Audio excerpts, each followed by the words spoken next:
എല്ലാവർക്കും Kottayam civil service അക്കാഡമിയുടെ daily news അനാലിസിസിലേക്ക് സ്വാഗതം. ഇന്ന് നമ്മൾ ചർച്ച ചെയ്യുന്ന പ്രധാനപ്പെട്ട ചില ആർട്ടിക്കിളുകളുണ്ട്, ചില വാർത്തകളുണ്ട്.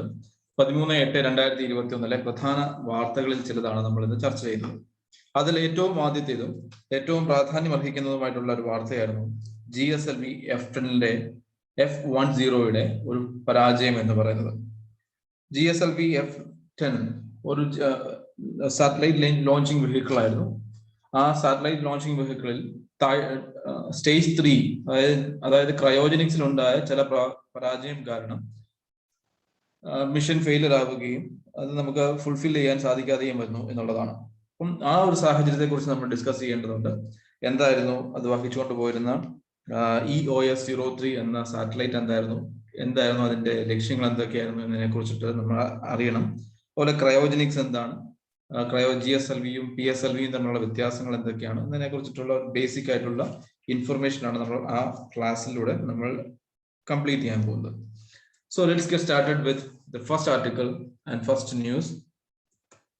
GSLV F10 fails to put satellite into orbit എന്ന ഒരു അതിവേദന ഉളവാക്കുന്ന ISRO സയന്റിസ്റ്റിന്റെ തന്നെ അല്ലെങ്കിൽ സയന്റിസ്റ്റുകളുടെ തന്നെ മനോവീര്യത്തെ കെടുത്താൻ തക്ക ശക്തമായിട്ടുള്ള ഒരു പരാജയം തന്നെയാണ് GSLV F10 പരാജയം എന്ന് പറയുന്നത്.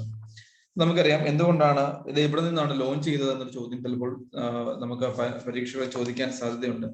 ചെറിയ അല്ലെങ്കിൽ ചില പരീക്ഷകളിൽ PSI, PSC, IBPS പോലുള്ള പരീക്ഷകളിൽ നമുക്ക് ചോദിക്കാൻ സാധ്യതയുള്ള ഒരു ഭാഗമാണ് അല്ലെങ്കിൽ ഒരു ചോദ്യമാണ് ഇത് എവിടെ നിന്നാണ് ലോഞ്ച് ചെയ്തത്.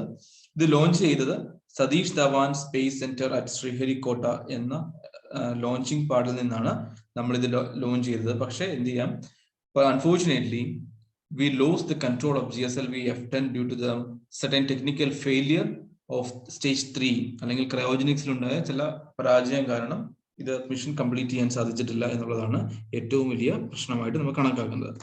അപ്പോൾ എന്താണ് ഈ എർത്ത് ഒബ്സർവേഷൻ സാറ്റലൈറ്റുകൾ എന്ന് നമ്മൾ ആദ്യം മനസ്സിലാക്കണം. Earth observation satellites are the satellites equipped with remote sensing technology.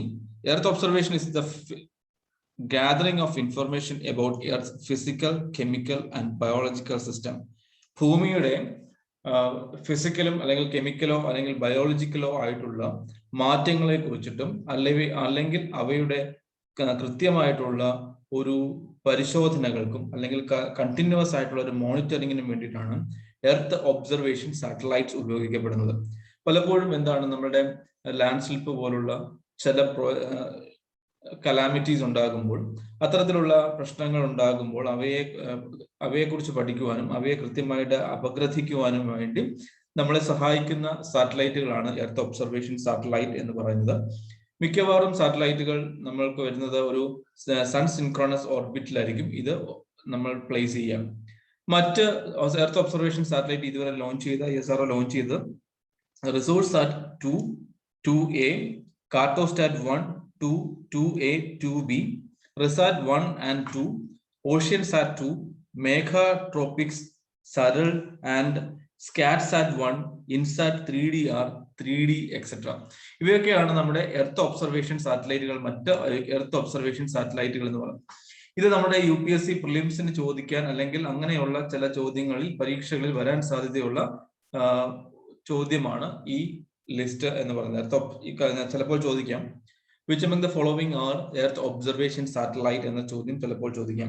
അതുകൊണ്ട് ഇത്തരത്തിലുള്ള ലിസ്റ്റിങ്ങൾ റിസോഴ്സാറ്റ് 2, 2A, Cartosat 1, 2, 2A, 2B, RISAT 1 and 2, Oceansat 2, മേഘാട്രോപിക്സ്, Saral and സ്കാറ്റ്സാറ്റ് 1, INSAT 3DR, 3D etc. are the other earth observation satellite. എന്താണ് EOS 03 പ്രത്യേകത എന്ന് പറയുന്നത്? ഈ സാറ്റലൈറ്റ് അല്ലെങ്കിൽ EOS 03 was capable to image the entire country 4 to 5 times every day. ഓരോ ദിവസവും 4 മുതൽ 5 തവണ വരെയെങ്കിലും ഇന്ത്യ എന്നൊരു രാജ്യത്തിനെ ഫുള്ളി ഇമേജ് ചെയ്യാനുള്ള ഒരു കപ്പാസിറ്റി ഉണ്ടായിരുന്ന ഒരു സാറ്റലൈറ്റ് ആണ് EOS 03. ഇത് നമ്മൾ ലോഞ്ച് ചെയ്തത് GSLV F10 ആണ് നമ്മൾ ഇത് ലോഞ്ച് ചെയ്തത്, which has a new payload carrier designed to significantly reduce aerodynamic drag and thus carry larger payloads. The rocket was supposed to deposit the satellite in the geostationary transfer orbit. Geostationary transfer orbit located commonly positioned around 35,900 kilometers above Earth equator. ഇത് പലപ്പോഴും എന്താണ് Jio stationary transfer orbit എന്ന് പറയുമ്പോൾ പലപ്പോഴും 35,900 kilometre മുകളിൽ precisely over the equator, ഇക്വേറ്ററിന് കൃത്യമായിട്ട് മുകളിൽ ഏകദേശം 35,900 കിലോമീറ്റർ ഉയരത്തിൽ അല്ലെങ്കിൽ 36,000 കിലോമീറ്റർ ഉയരത്തിൽ നമ്മൾ പൊസിഷൻ ചെയ്യുന്ന അല്ലെങ്കിൽ ഓർബിറ്റിനെയാണ് അല്ലെങ്കിൽ സാറ്റലൈറ്റിനെ പ്ലേസ് ചെയ്യുന്ന ഓർബിറ്റിനെയാണ് നമ്മൾ പലപ്പോഴും ഇതിനെ ജിയോ സ്റ്റേഷനറി ഓർബിറ്റ് എന്ന് പറയുന്നത്. കാരണം എന്താണെന്ന് വെച്ച് കഴിഞ്ഞാൽ ഒരാൾ ഭൂമിയിൽ നിന്ന് നോക്കുകയാണെങ്കിൽ ഈ സാറ്റലൈറ്റ് അവിടെ തന്നെ നിൽക്കുന്നതായിട്ട് തോന്നും. കാര്യം ഭൂമി കറങ്ങുന്നതിനൊപ്പം തന്നെ ഈ സാറ്റലൈറ്റും കറങ്ങിക്കൊണ്ടിരിക്കും. അതുകൊണ്ടാണ് ഈ ജിയോ സ്റ്റേഷനറി ട്രാൻസ്ഫർ ഓർബിറ്റ് എന്ന ആ ഓർബിറ്റിന് പേര് വരാൻ ഉണ്ടായ കാരണം. ഈ EOS 03 ലോഞ്ച് ചെയ്യാനിരുന്നത് ഇത്തരത്തിലുള്ള ഒരു ജിയോ സ്റ്റേഷനറി ട്രാൻസ്ഫർ ഓർബിറ്റിലായിരുന്നു. From where the satellite on board propulsion system will guide to a geostationary orbit 36,000 kilometers from Earth's surface. Geostationary transfer orbit is a circular orbit positioned approximately around 35,900 kilometers above equator and having a period of the same duration and direction of the rotation of Earth. അതായത് ഭൂമി കറങ്ങുന്നതിനനുസരിച്ച്, ഭൂമി ചുറ്റുന്നതിനനുസരിച്ച് അല്ലെങ്കിൽ സ്വന്തം അച്ചുതണ്ടിൽ തിരിയുന്നതിനനുസരിച്ച് അതേ വേഗതയിലും അതേ ഡയറക്ഷനിലും തിരിഞ്ഞുകൊണ്ടിരിക്കുന്ന ഒരു satellite ആയിരിക്കും അവിടെ അല്ലെങ്കിൽ ജിയോ സ്റ്റേഷനറി ഓർബിറ്റിൽ നമുക്ക് കാണാൻ സാധിക്കുക. അതുകൊണ്ട് തന്നെ എന്താണ് ഇത് പലപ്പോഴും ഇത് സ്റ്റേഷനറി ആണ് അല്ലെങ്കിൽ മുകളിൽ നിൽക്കുന്ന ഒന്ന് തന്നെയാണ് എന്ന് ചിലപ്പോൾ താഴെ നിന്ന് നോക്കുന്ന അല്ലെങ്കിൽ ഭൂമിയിൽ നിന്ന് നോക്കുന്ന ഒരാൾക്ക് തോന്നാനുള്ള സാഹചര്യമുണ്ട്. അതുകൊണ്ട് തന്നെയാണ് ഇതിനെ നമ്മൾ എന്ത് വിളിക്കുന്നത്, ജിയോ സ്റ്റേഷനറി ട്രാൻസ്ഫർ ഓർബിറ്റ് എന്ന് വിളിക്കുന്നത്. ഒന്നുകൂടെ പറഞ്ഞു കഴിഞ്ഞാൽ ഇതൊരു ഭൂമിയാണെന്ന് കൺസിഡർ ചെയ്യുക. ഇതിന്റെ ഇക്വേറ്റർ 0 ഡിഗ്രി ലാറ്റിറ്റ്യൂഡ്, ഇതിന് കൃത്യം 35,900 കിലോമീറ്റർ മുകളിൽ ഭൂമിയുടെ അതേ വേഗതയിൽ അതേ ദിശയിൽ അല്ലെങ്കിൽ ഭൂമിക്കൊപ്പം തന്നെ തിരിയുകയും ചെയ്യുന്ന ഒരു ഓർബിറ്റ് ആണ് നമ്മൾ 35,900 കിലോമീറ്റർ മുകളിൽ നമുക്ക് കാണാൻ സാധിക്കും. അപ്പൊ അത്തരത്തിലേക്ക് നോക്കുമ്പോൾ ഇവിടെ പ്ലേസ് ചെയ്തിരിക്കുന്ന സാറ്റലൈറ്റ് എന്തായിരിക്കും, ഈ ഭൂമിക്കൊപ്പം തന്നെ തിരിയുകയും ഭൂമിയുടെ അതേ വേഗത്തിൽ തന്നെ തിരിയുകയും ചെയ്യുന്നത് കൊണ്ട് ഭൂമിയിൽ നിന്ന് നോക്കുമ്പോൾ ഇതൊരു സ്റ്റേഷനായിട്ട് അല്ലെങ്കിൽ സ്റ്റേഷനറി ആയിട്ട് നിൽക്കുക അല്ലെങ്കിൽ നിലനിൽക്കുന്ന അല്ലെങ്കിൽ അനങ്ങാതെ നിൽക്കുന്ന ഒരു ഫീൽ ആയിരിക്കും താഴെ അല്ലെങ്കിൽ ഭൂമിയിൽ നിന്ന് നോക്കുമ്പോൾ തോന്നുക. അതുകൊണ്ടാണ് ഇതിനെ ഈ തരത്തിലുള്ള സാറ്റലൈറ്റുകളെ അല്ലെങ്കിൽ ഈ ഒരു ഓർബിറ്റിനെ ജിയോ സ്റ്റേഷനറി ട്രാൻസ്ഫർ ഓർബിറ്റ് എന്നും വിളിക്കുന്നത്. അപ്പൊ ഈ PSLVയും GSLVയും തമ്മിലുള്ള ഒരു ചെറിയൊരു കമ്പാരിസൺ നമുക്ക് നോക്കാം. എന്താണ് GSLV എന്ന് നോക്കാം. അതിനു മുമ്പ് GSLVയിൽ ഉപയോഗിക്കുന്ന സ്റ്റേജ് 3 ക്രയോജനിക് സിസ്റ്റം ആണ് ഉപയോഗിക്കുന്നത്. ക്രയോജനിക്സ് എന്ന് പറഞ്ഞു കഴിഞ്ഞാൽ അതിനകത്ത് 2 പ്രധാനപ്പെട്ട ഫ്യൂവൽ സിസ്റ്റമാണ് ഉണ്ടാവുക. ഹൈഡ്രജൻ അതുപോലെ തന്നെ എന്താണ് ഓക്സിജനുമാണ് ഇതിനകത്ത് ഉപയോഗിക്കുക. ഓക്സിജൻ എപ്പോഴും ഓക്സിഡൈസർ ആയിട്ടും ഹൈഡ്രജൻ എന്തായിരിക്കും ഒരു ഫ്യൂവൽ ആയിട്ടും അല്ലെങ്കിൽ ലിക്വിഡ് ഫ്യൂവൽ ആയിട്ടും ഉപയോഗിക്കുന്ന ഒരു സാഹചര്യമാണ് ഉണ്ടാവുക. ഈ ഹൈഡ്രജൻ ആണെങ്കിലും ശരി ഓക്സിജൻ ആണെങ്കിലും ശരി ഇത് രണ്ടും വാതക രൂപത്തിലല്ല, രണ്ടും എന്തിന്റെ രൂപത്തിലാണ്, ലിക്വിഡ് രൂപത്തിലായിരിക്കും സൂക്ഷിക്കപ്പെടുക. ലിക്വിഡ് രൂപത്തിലേക്ക് ആകുമ്പോൾ ഹൈഡ്രജന്റെ ഒരു ടെമ്പറേച്ചർ എന്ന് പറയുന്നത് -253 ഡിഗ്രി സെൽഷ്യസ് ആയിരിക്കും ഹൈഡ്രജന്റെ ടെമ്പറേച്ചർ എന്ന് പറയുന്നത്.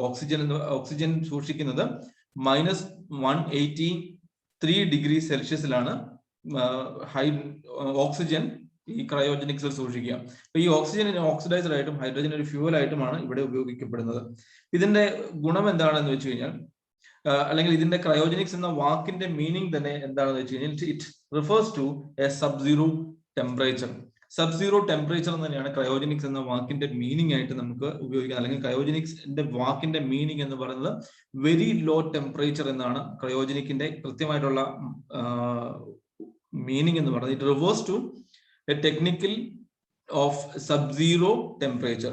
അതായത് ഈ തരത്തിലുള്ള ഹൈ ലിക്വിഡ് അല്ലെങ്കിൽ ലിക്വിഡ് ഫോമിൽ ഒരു വാതകത്തിനെ ഏറ്റവും താഴ്ന്ന അല്ലെങ്കിൽ താഴ്ക്കാൻ പറ്റുന്ന ഏറ്റവും താഴ്ന്ന ടെമ്പറേച്ചറിൽ സൂക്ഷിക്കുന്ന ടെക്നോളജിയാണ് ഇവിടെ ഉപയോഗിക്കുക. ക്രയോജനിക് എന്ന് പറയുന്ന വാക്കിന്റെ അർത്ഥം വെരി ലോ ടെമ്പറേച്ചർ എന്ന് തന്നെയാണ്. ഈ ഓക്സിജൻ സൂക്ഷിക്കുന്നത് -183 ഡിഗ്രി സെൽഷ്യസിലും ഹൈഡ്രജൻ സൂക്ഷിക്കുന്നത് -253 ഡിഗ്രി സെൽഷ്യസിലുമാണ് ഹൈഡ്രജൻ ഇവിടെ സൂക്ഷിക്കുക. ഇപ്പൊ PSLVയും അല്ലെങ്കിൽ GSLVയും തമ്മിലുള്ള ഒരു പ്രകടമായ വ്യത്യാസം നമുക്ക് ഇവിടെ കാണാൻ സാധിക്കും. GSLVയുടെ ഹൈറ്റ് എന്ന് പറയുന്നത് 49.1 2.13 മീറ്റർ ആണ് GSLVയുടെ ഉയരം എന്ന് പറയുന്നത്. എന്നാൽ PSLV എന്ന് പറയുന്നത് കമ്പാരിറ്റീവ്ലി അതിനേക്കാൾ കുറഞ്ഞ ഉയരത്തിലുള്ളതാണ്. 44 മീറ്റർ ആണ് PSLVയുടെ ഉയരം. 4 സ്റ്റേജുകളാണ് PSLVക്ക് ഉള്ളതെങ്കിൽ GSLVക്ക് 3 സ്റ്റേജുകളേ ഉള്ളൂ. ഒരു സോളിഡ് ലിക്വിഡ് ക്രയോജനിക്സ് ആണ് 3 സ്റ്റേജുകളായിട്ട് ഉപയോഗിക്കുന്നത്. PSLVയിൽ വരുന്നത് 1 ഉം 3 എന്താണ് സോളിഡ് റോക്കറ്റ് മോട്ടോഴ്സ് ആണെങ്കിൽ സെക്കൻഡ് ആൻഡ് തേർഡ് ഉപയോഗിക്കുന്നത് ലിക്വിഡ് റോക്കറ്റുകളാണ്, അല്ലെങ്കിൽ ലിക്വിഡ് ഫ്യൂവൽസ് ആണ് എവിടെ ഉപയോഗിക്കുക, PSLVയിൽ 2-ലും 4-ലും ഉപയോഗിക്കുക. ഏകദേശം PSLVയുടെ ഭാരം എന്ന് പറയുന്നത് 320 ടൺ ആണ് നമ്മുടെ PSLV റോക്കറ്റുകളുടെ ഭാരമായിട്ട് പറയുന്നത്. എന്നാൽ GSLVയുടെ ഭാരം എന്ന് പറയുന്നത് 414.75 ടൺ ആണ് ഈ GSLVയുടെ ഭാരം. ആദ്യമായിട്ട് ഇന്ത്യ PSLV ലോഞ്ച് ചെയ്തത്, polar satellite launch vehicle launch ചെയ്തത് 1993 സെപ്റ്റംബർ 20-നായിരുന്നു. GSLV ലോഞ്ച് ചെയ്തത് ഏപ്രിൽ 18, 2001 ആദ്യത്തെ ഫ്ലൈറ്റ് എന്ന് പറയുന്നത്. PSLVക്ക് മാക്സിമം എടുത്തുകൊണ്ട് പോകാൻ പറ്റുന്ന വെയിറ്റ് എന്ന് പറയുന്നത് 1750 കിലോമീറ്റേഴ്സ് ആണ്. To sun synchronous polar orbit of 600 kilometres of altitude. ഭൂമി നിരപ്പിൽ നിന്നും 600 കിലോമീറ്റർ ഉയരത്തിലേക്ക് മാത്രമാണ് PSLVക്ക് ലോഞ്ച് ചെയ്യാൻ സാധിക്കുക. എന്നാൽ GSLVക്ക് സാധിക്കുന്നത് എന്താണ്, ഇത് 5000 കിലോഗ്രാം അതായത് 5 ടൺ വരെ ലോ എർത്ത് ഓർബിറ്റിലേക്കും 25,000 കിലോ വരെ ജിയോ സ്റ്റേഷനറി ട്രാൻസ്ഫർ ഓർബിറ്റിലേക്കും ലോഞ്ച് ചെയ്യാനുള്ള ഒരു കേപ്പബിലിറ്റി എന്തിനുണ്ട്, ഈ ഒരു GSLV സാറ്റലൈറ്റുകൾക്ക് ഉണ്ട് എന്നുള്ളതാണ് മറ്റൊരു പ്രത്യേകത എന്ന് പറയുന്നത്. PSLV സാധാരണയായിട്ട് earth observation remote sensing satellite ആണ് പലപ്പോഴും ലോഞ്ച് ചെയ്യാം. 1750 കിലോ വരെയാണ് മാക്സിമം ഇതിന് ലോഞ്ച് ചെയ്യാനുള്ള ഒരു കപ്പാസിറ്റി എന്ന് പറയുന്നത്. അതുപോലെ തന്നെ ഇത് ലോഞ്ച് ചെയ്യുന്ന സാറ്റലൈറ്റുകൾ അല്ലെങ്കിൽ എപ്പോഴും ഭൂമിയെ ചുറ്റിക്കറങ്ങുന്നത് എന്താണ്, പോൾ ടു പോൾ ആയിരിക്കും, പോൾ ടു പോൾ ആയിരിക്കും ഇത് കറങ്ങിക്കൊണ്ടിരിക്കുന്നത്. എന്നാൽ നമ്മളുടെ GSLV എന്ന് പറയുന്നത് എന്താണ്, ഒരു പെർമനന്റ്ലി ഫിക്സ്ഡ് ആയിട്ട് ജിയോ സ്റ്റേഷനറി ട്രാൻസ്ഫർ ഓർബിറ്റിലേക്കായിരിക്കും ഇത് ലോഞ്ച് ചെയ്യുന്നത്. ഇതൊക്കെയാണ് പ്രകടമായിട്ടുള്ള വ്യത്യാസം എന്ന് പറയുന്നത്. ഒന്നുകൂടെ നോക്കാം. ക്രയോജനിക് എന്ന വാക്കിന്റെ അർത്ഥം എന്ന് പറയുന്നത് വെരി ലോ ടെമ്പറേച്ചർ എന്നാണ്. അവിടെ സൂക്ഷിക്കുന്നത് ഹൈഡ്രജനും അതുപോലെ ഓക്സിജന്റെയും ലിക്വിഡ് ഫോമുകളാണ് ഉപയോഗിക്കുക. ഹൈഡ്രജനിലെ ലിക്വിഡ് ഫോം മാക്സിമം അല്ലെങ്കിൽ കുറച്ച് വെക്കുന്ന അല്ലെങ്കിൽ സൂക്ഷിക്കുന്ന ടെമ്പറേച്ചർ എന്ന് പറയുന്നത് -253 ഡിഗ്രി സെൽഷ്യസ് ആണ്. ഓക്സിജൻ സൂക്ഷിക്കുന്നത് -183 ഡിഗ്രി സെൽഷ്യസിലാണ്. PSLVയുടെ ഉയരം എന്ന് പറയുന്നത് 44 മീറ്റർ ആണ്. GSLVയുടെ ഉയരം 49.13 മീറ്റർ ആണ് ഉയരം. PSLVക്ക് നമുക്ക് 4 സ്റ്റേജുകളാണ് ഉള്ളതെങ്കിൽ GSLVക്ക് 3 സ്റ്റേജുകളാണ് നമുക്ക് കാണാൻ സാധിക്കുക. PSLVക്ക് 320 ടൺ വെയിറ്റ് ഉള്ളപ്പോൾ GSLVക്ക് 414.75 ടൺ ആണ് വെയിറ്റ് ഉള്ളത്. സെപ്റ്റംബർ 20, 1993 ആദ്യമായിട്ട് PSLV ലോഞ്ച് ചെയ്ത വർഷം എന്ന് പറയുന്നത്. ഏപ്രിൽ 18, 2001 ആദ്യമായിട്ട് GSLV നമ്മൾ ലോഞ്ച് ചെയ്തത്. PSLVക്ക് കൊണ്ടുപോകാൻ സാധിക്കുന്ന അല്ലെങ്കിൽ ലോ എർത്ത് ഓർബിറ്റിലേക്ക് അല്ലെങ്കിൽ എർത്ത് ഒബ്സർവേഷൻ റിമോട്ട് സെൻസിങ് സാറ്റലൈറ്റുകളാണ് പലപ്പോഴും എങ്ങോട്ട് കൊണ്ടുപോവുക, ലോഞ്ച് ചെയ്യാം. Up to 1750 kilograms. ഇത് എവിടെയാണ് ലോഞ്ച് ചെയ്യുന്നത്, സൺ സിൻക്രോണസ് പോളാർ ഓർബിറ്റിലേക്കാണ് ഇത് ലോഞ്ച് ചെയ്യുന്നത്. ഇതിന്റെ മാക്സിമം ഉയരം എന്ന് പറയുന്നത് 600 കിലോമീറ്റർ മാത്രമാണ് ഉയരമുള്ളത്. GSLVക്ക് കൊണ്ടുപോകാൻ സാധിക്കുന്നത് ഏകദേശം 5000 കിലോ വരെ ലോ എർത്ത് ഓർബിറ്റിലേക്കും 25,000 കിലോ വരെ GTOയിലേക്കും അല്ലെങ്കിൽ ജിയോ സ്റ്റേഷനറി ട്രാൻസ്ഫർ ഓർബിറ്റിലേക്കും ലോഞ്ച് ചെയ്യാനുള്ള കപ്പാസിറ്റി ഈ GSLV ഫ്ലൈറ്റുകൾക്കുണ്ട് അല്ലെങ്കിൽ GSLV റോക്കറ്റുകൾക്ക് ഉണ്ട് എന്നുള്ളതാണ് ഇതിന്റെ ഒരു പ്രത്യേകത എന്ന് പറയുന്നത്. അടുത്ത common survey to count elephants and tiger. നമുക്കറിയാം വേൾഡ് എലിഫന്റ് ഡേ ഓഗസ്റ്റ് 12 ആയിരുന്നു വേൾഡ് എലിഫന്റ് ഡേ. ഈ വേൾഡ് എലിഫന്റ് ഡേ എന്ന് പറയുന്നത് ഓഗസ്റ്റ് 12 ആയിരുന്നു. ഓഗസ്റ്റ് 12 എല്ലാ വർഷവും ഓഗസ്റ്റ് 12 നമ്മൾ വേൾഡ് എലിഫന്റ് ഡേ ആയിട്ട് ആചരിക്കുന്നു. ഇപ്പൊ നമ്മുടെ കണക്കനുസരിച്ച് നമ്മുടെ 2018-2019 survey there were around 2,997 tigers in India. According to the last count in 2017, there were 29,964 elephants in India. ഇതിന് പലപ്പോഴും എന്താണ് ഒരു കണക്ക് അല്ലെങ്കിൽ അങ്ങനെ ചോദിക്കാറില്ല. പക്ഷെ ഇതിനകത്തൊരു പ്രധാനപ്പെട്ട ഒരു പോയിന്റ് എന്ന് പറയുന്നത് എലിഫന്റ് കൗണ്ട് നമ്മൾ എടുക്കുന്നത്, പോപ്പുലേഷൻ നമ്മൾ എടുക്കുന്നത് 5 വർഷം കൂടുമ്പോഴാണ് എലിഫന്റ് പോപ്പുലേഷൻ നമ്മൾ അല്ലെങ്കിൽ പോപ്പുലേഷൻ നമ്മൾ നടത്തുന്നത്. അപ്പൊ ഇത്തരത്തിലുള്ള ഒരു എലിഫന്റ് പോപ്പുലേഷൻ ഇങ്ങനെയുള്ള സർവേ നടത്തുന്നത് wildlife institution of India, wildlife institute of India WII ആണ് ഇത് നടത്തുന്നത്. വൈൽഡ് ലൈഫ് ഇൻസ്റ്റിറ്റ്യൂട്ട് ഓഫ് ഇന്ത്യയുടെ ഹെഡ്ക്വാർട്ടേഴ്സ് എവിടെയാണ്? ഡെറാഡൂണിലാണ്, which is affiliated to the environment ministry. ഇതൊക്കെ ഒരു ചിലപ്പോൾ ചോദിക്കാൻ സാധ്യതയുള്ള ഒരു ചോദ്യമായിരിക്കാം. ചിലപ്പോൾ എന്താണ് UPSCക്കോ അല്ലെങ്കിൽ PSCക്കോ പോലുള്ള പരീക്ഷകളിൽ ചിലപ്പോൾ ഇങ്ങനെയുള്ള ചോദ്യങ്ങൾ ചോദിക്കാൻ സാധ്യതയുണ്ട്. അപ്പൊ ഇത് ഒരു പ്രധാനപ്പെട്ട ഒരു ഘടകമാണ്. നമ്മൾ IUCN റെഡ് ലിസ്റ്റിനെ കുറിച്ച് മുൻ ക്ലാസ്സുകളിൽ നമ്മൾ ഡിസ്കസ് ചെയ്തിട്ടുണ്ട്. അപ്പോൾ കഴിവതും അതൊന്ന് വായിക്കാൻ ശ്രദ്ധിക്കാം. നമുക്ക് മനസ്സിലാക്കേണ്ടത് വൈൽഡ് ലൈഫ് ഇൻസ്റ്റിറ്റ്യൂട്ട് ഓഫ് ഇന്ത്യയെ കുറിച്ചാണ് മനസ്സിലാക്കേണ്ടത്.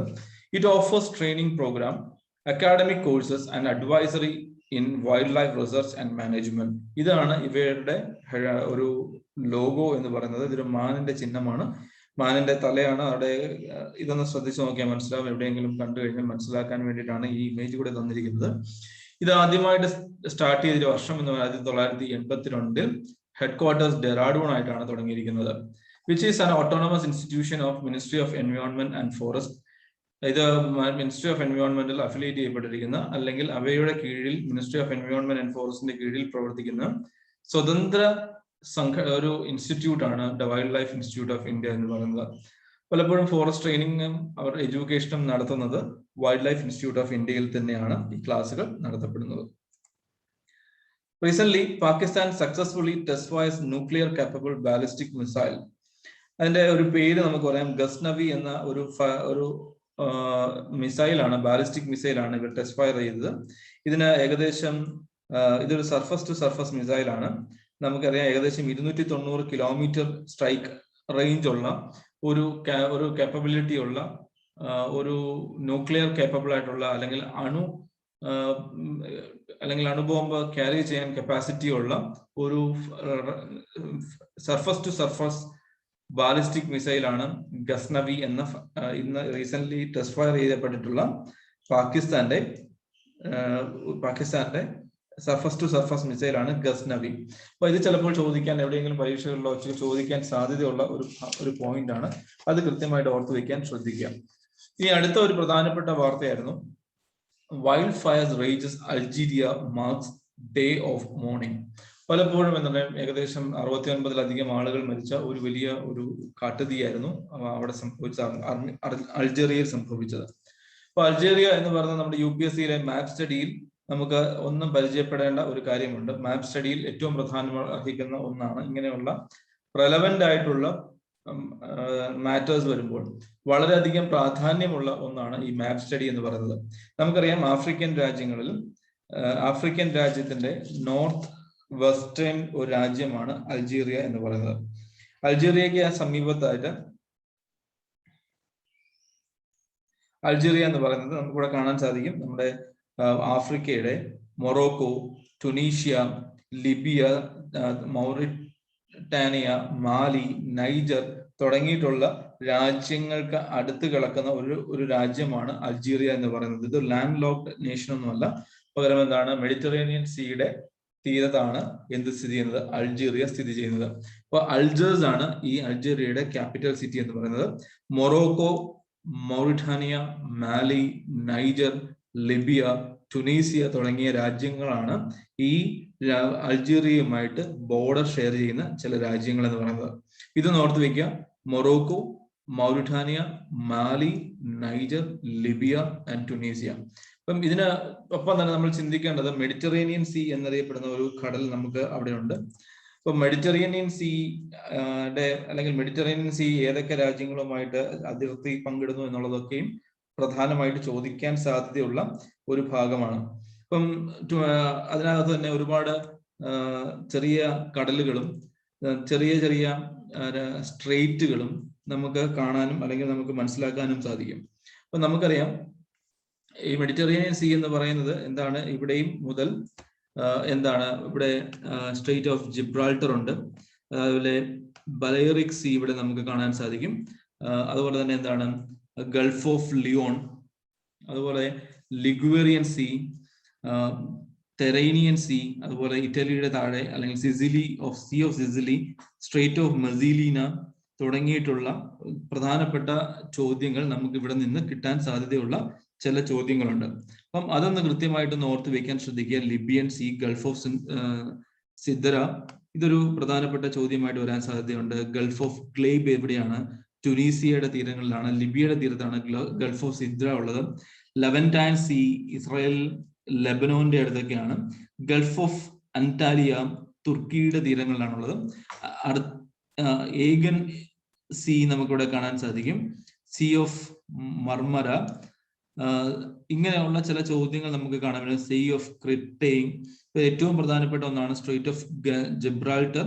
അറ്റ്ലാന്റിക് ഓഷ്യനെയും മെഡിറ്ററേനിയൻ സീയെയും കണക്ട് ചെയ്യുന്ന ഒരു സ്ട്രെയിറ്റ് ആണ് എന്ത് പറയാ, സ്ട്രെയിറ്റ് ഓഫ് ജിബ്രാൾട്ടർ എന്ന് പറയുന്നത്.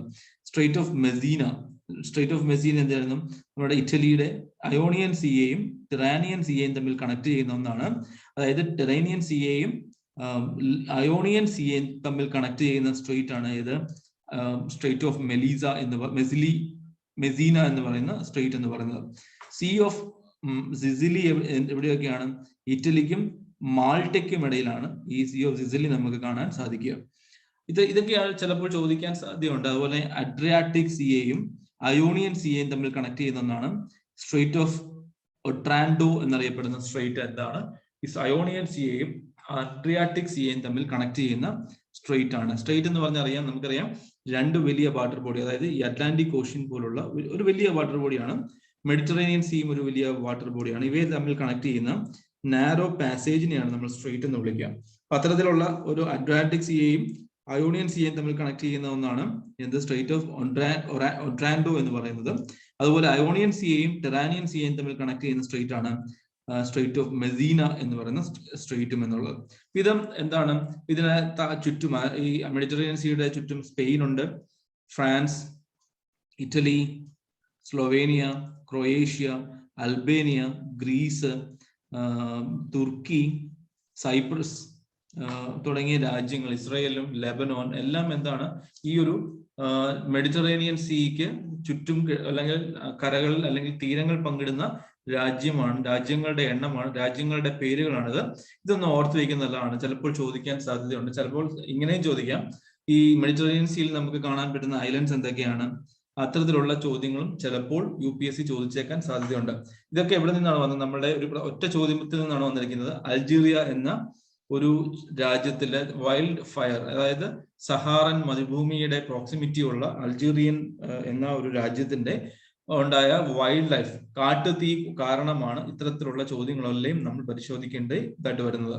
അപ്പൊ അതിനൊരു വ്യക്തമായിട്ടുള്ള ഉത്തരമാണെന്ന് സ്പെയിൻ ഉണ്ട്, France, Italy, Croatia, Austria, Serbia, Greece, Turkey, Syria, Lebanon, Israel, Cairo, Egypt, Libya തുടങ്ങിയ രാജ്യങ്ങളൊക്കെയും എന്താണ്? അതുപോലെ മൊറോക്കോ, ഇവയൊക്കെയും എന്താണ്?